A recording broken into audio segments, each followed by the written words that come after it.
Hola a todos, en este video les comentaré sobre las clases más importantes del juego Hundir la Flota y espero que les sea de utilidad para el desarrollo de sus programas.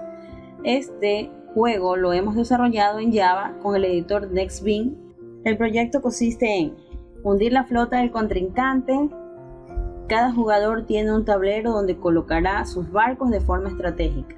Los requisitos de este juego son elaborar un tablero matriz de 10×10.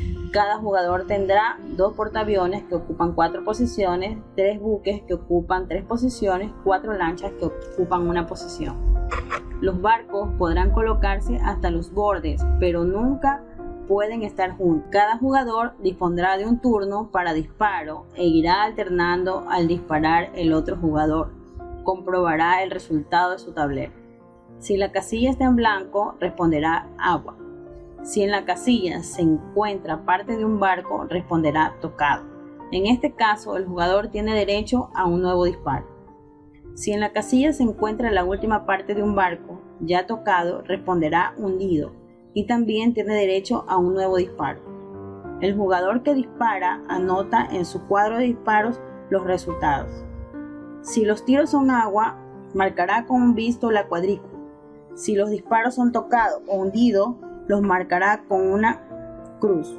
De esta forma, el jugador identificará las cuadrículas que estén en blanco y en las que ya ha disparado.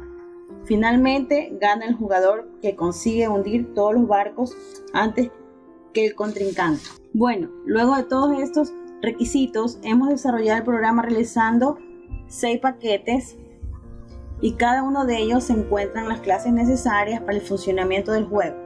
Pero como les dije antes, les hablaré de las que estimo podrían causarles mayor dificultad. Tenemos la clase barco, de tipo abstracto, porque es una clase que no se puede instanciar y se usa solo para definir sus clases. Tiene un tipo de dato enum llamado ubicación, que es un tipo enumerado. Puede añadir campos constantes al objeto enumerado y recuperar esos campos, en este caso es horizontal y vertical. Consta además una variable privada de tipo string llamada posición inicial, donde guardará la posición inicial del barco. Una variable privada de tipo ubicación llamada ubicación, donde tendrá como parámetro la posición horizontal o vertical del barco. Una variable protected de tipo string llamada posiciones, donde almacenaremos las posiciones de los barcos. Una variable protect de tipo boolean llamada bajas, donde se almacenará los barcos dados de baja. Hemos creado un constructor con sus respectivos parámetros, donde obtendremos las posiciones del barco. Public barco, string posición inicial, ubicación, ubicación. Se implementó el método public llamado está vivo de tipo boolean con este for para tener como resultado si el barco está vivo recorriendo la matriz, el mismo que retornará un valor de bajas tanto por verdadero o falso. Creamos el método public de tipo string llamado getPosition, donde mostraremos las posiciones del barco. Mediante el return posiciones nos permite retornar al método getPosiciones la posición actual del barco. Creamos una clase abstracta llamada verificar tamaño para poder verificar y acceder al estado del objeto, en este caso el tamaño del barco.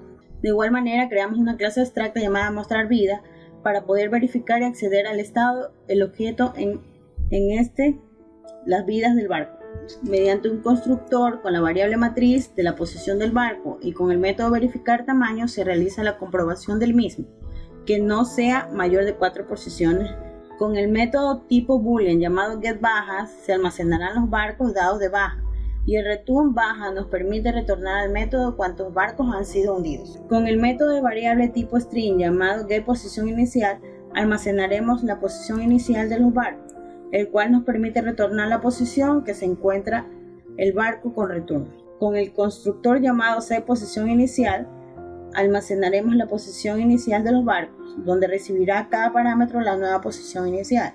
Con el método ubicación y la variable getUbicación mostraremos la ubicación de los barcos, el cual nos permite retornar la ubicación que se encuentra el barco con return. Con el constructor llamado setUbicación almacenaremos la ubicación de los barcos, donde recibirá como parámetro la ubicación de los barcos. A continuación tenemos la clase jugador. Tendrá una variable privada tipo string llamada nombre. Creamos un arreglo donde almacenaremos ubicación de los disparos correctos en una matriz bidimensional de 10×10. Creamos un arreglo donde almacenaremos la ubicación de los disparos correctos en una matriz bidimensional de 10×10, esto es por cada jugador.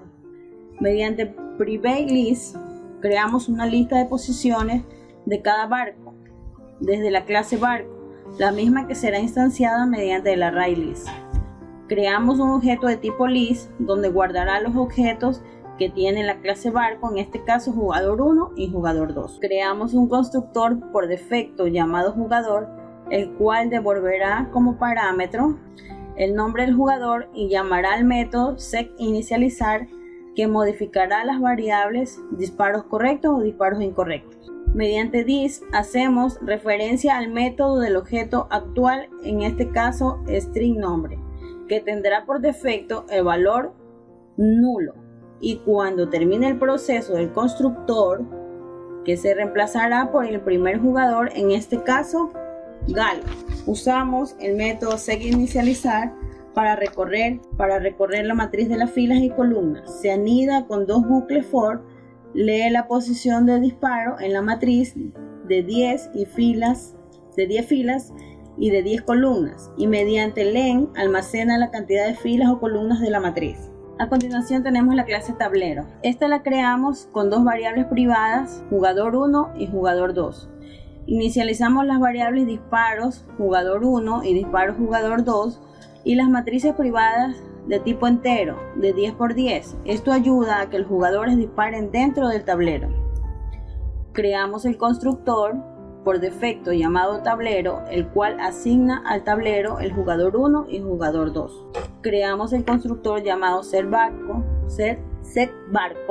el cual permite que el jugador posicione sus barcos. Creamos también el método jugador, el cual recibe al jugador y la coordenada donde se posicionará su disparo. Además, valida si el tiro es correcto y genera un turno para el mismo jugador que había disparado. Caso contrario, cambia de jugador. Validamos los disparos y cuántas veces tira cada jugador. Esto se almacena en la variable temporal ten y result, obteniendo el resultado de los disparos de cada jugador. Aquí obtenemos las coordenadas de filas y columnas en donde se encuentran posicionados los barcos de cada jugador para iniciar el disparo. Con el for recorremos la posición de los barcos específicamente en filas y columnas, y si el barco fue tocado, envía como parámetro el resultado del respectivo jugador. En este caso, el jugador tendrá apuntado al mismo resultado, que sería que la fila y que la columna están ubicadas en el barco. En este método llamamos a la matriz getDisparos, la cual tendrá el resultado de los disparos realizados por el jugador 1. Con este método llamamos a la matriz getDisparos, la cual tendrá el resultado de los disparos hechos por el jugador 2. Finalmente les explicaré la clase main. En la clase main creamos, en este caso, dos objetos de instancia, los cuales serán jugador 1 como nombre Galo y jugador 2 con nombre Lorena. Hasta el momento tendrán un resultado por defecto nulo. Creamos el tablero para el jugador 1 Galo y para el jugador 2. Con tablero igual new tablero jugador 1 jugador 2, estamos ubicando los barcos y damos las posiciones y coordenadas de cada jugador. Las variables result tomarán al jugador 1 para iniciar el juego. Result igual al jugador 1 apuntará al mismo lugar del jugador 1.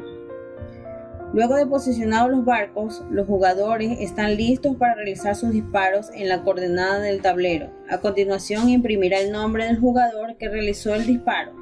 El jugador que acierta continuará disparando. Caso contrario, cederá el turno al otro jugador. Es el resultado que estamos viendo en la consola. El for permitirá recorrer las listas y las columnas de la tabla disparo, validando que no esté fuera de la matriz, y presentaremos por consola el registro de los disparos, que es lo que está señalando. Espero haberlos ayudado. Nos vemos en un próximo video. Muchas gracias.